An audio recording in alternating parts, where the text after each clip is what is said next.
El presente programa tiene como finalidad informar. Las opiniones emitidas son responsabilidad única de quienes las emiten y no necesariamente representan el pensamiento del programa.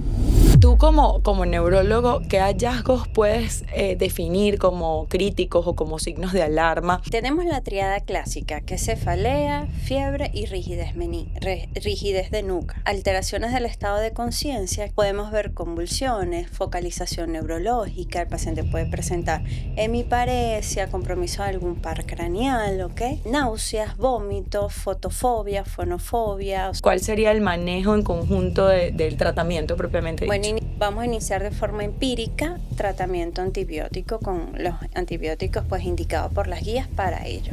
¿Cuáles son las complicaciones o esas secuelas que pueden quedar en un paciente con meningitis bacteriana? Por la ubicación, generalmente anacusia o sordera o hipoacusia, pues focalidad neurológica que queden con hemiparesia, que compromisos de par craneal, alteraciones de la memoria cognitiva, es muy frecuente. Este programa es presentado por Laboratorio IDULAB, Laboratorio Clínico La Trigaleña, Laboratorio Clínico La Viña, Laboratorios del Este.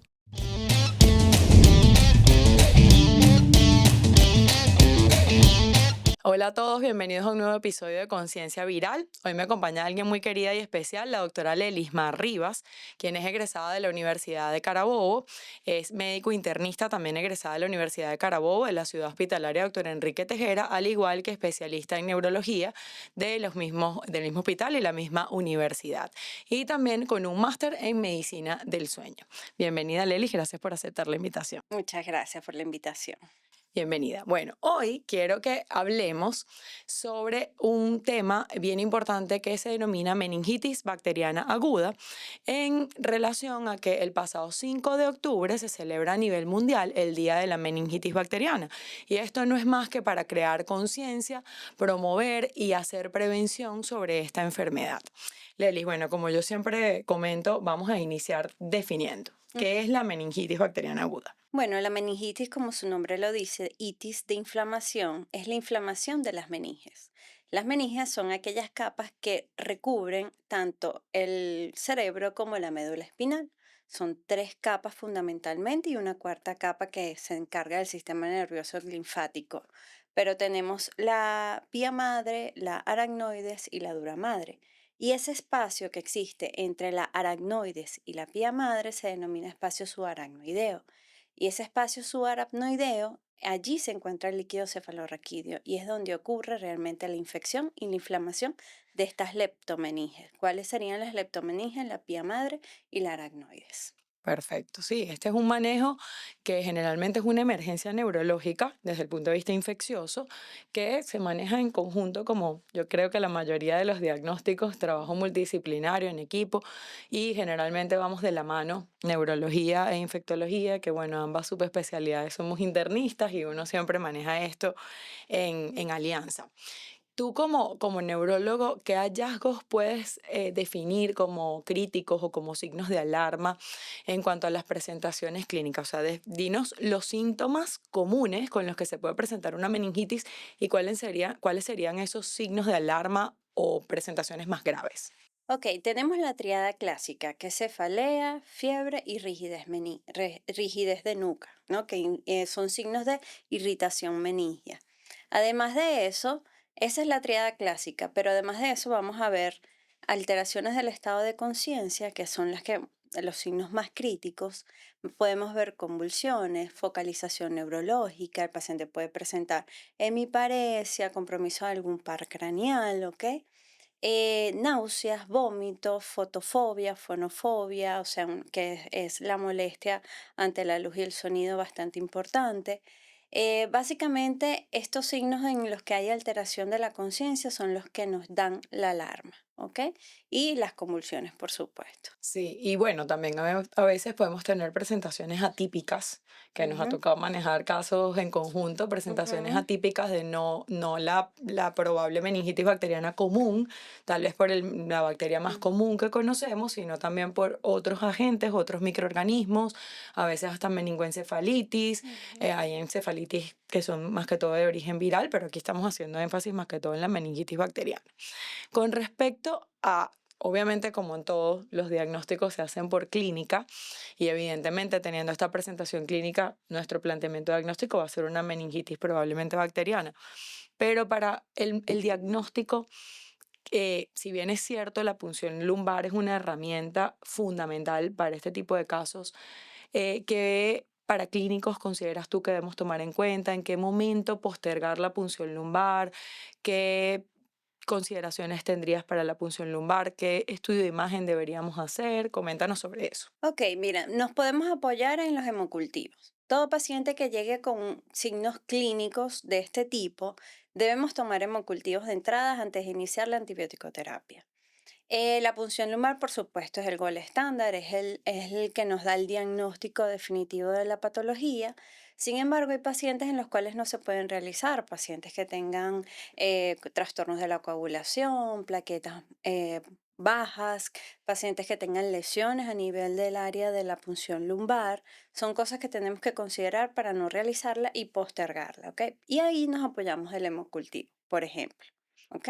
¿Qué otros estudios pudiésemos solicitar? Los estudios de imagen y de Ujú. entrada solicitamos un ataque de cráneo, sobre todo en aquellos pacientes que tienen focalización neurológica, debe ser de entrada en vista que podría contraindicar la presencia de alguna lesión a nivel cerebral, la realización de la punción lumbar. Igualmente, la hipertensión endocranial también podría contraindicar la realización de la punción. Eso te iba a comentar, lo de la hipertensión endocrinal. Y esto es importante que lo recalquemos porque si bien es cierto, son herramientas que tenemos para el diagnóstico, eso no debería retrasar el tratamiento.